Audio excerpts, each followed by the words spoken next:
Houphouët-Boigny a dit ceci. Je vous ai toujours dit qu'un noir ne peut pas diriger une compagnie en Afrique. Air Afrique ne peut pas être dirigée par un Africain.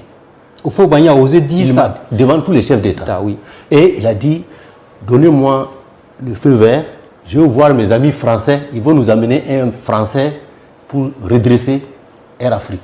Il n'y a que Thomas Sankara qui a pris la parole pour dénoncer ce comportement-là et donner l'exemple de Ethiopian Airlines qui existe depuis 1945 et qui n'a jamais utilisé un expatrié comme DG.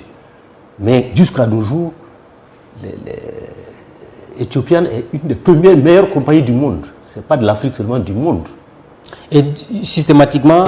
il lui a dit qu'il faut arrêter de louer les avions sans payer, transporter vos ananas et vos produits sur la France sans payer, nommer vos anciens ministres, demander à ce qu'on nomme vos anciens ministres comme des directeurs à l'intérieur de la compagnie avec les avantages inouïs.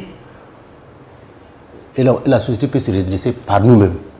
Sankara était donc le seul et unique à prendre la parole pour défier Houphouët-Boigny sur l'avenir de Air Afrique. Et quand il a fini, Yadema a dit que de toute façon le débat est clos, on va demander au doyen d'appliquer sa solution. Voilà comment Yves Roland Bilkar a été nommé DG de Air Afrique.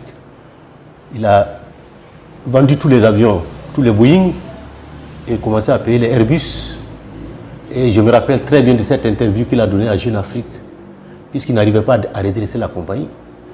Il dit que lui, il croyait il ne savait pas que les Africains ne voyagent pas, mais les Africains déménagent. Parce qu'il faut doubler le poids de bagages, les kilos de bagages par passager. Alors que, d'autre part, les techniciens d'Air Afrique disaient à l'époque que Airbus n'avait pas de... comment ils appellent ça? La soute à bagages ne contenait pas beaucoup. Donc, on était obligé d'affréter 2 avions pour New York. Un avion qui part avec les passagers et un autre qui part avec les bagages. Évidemment, ça veut dire que la compagnie va tomber. En fait, il est venu pour tuer la compagnie. Bien sûr. Et il a réussi sa mission. Il a réussi sa mission. Puisque, comme je vous disais tantôt, Houphouët-Boigny était ministre d'État du général de Gaulle. Donc, l'indépendance a été sabotée. Donc, Houphouët-Boigny était le recruteur officiel de Gaulle en Afrique ou pas? C'est le préfet, comment on appelle ça? Le représentant... Le chef des valets locaux, en fait. Absolument. C'était le proconsul français pour l'Afrique de l'Ouest francophone. Et il a joué très bien son rôle, jusqu'au bout.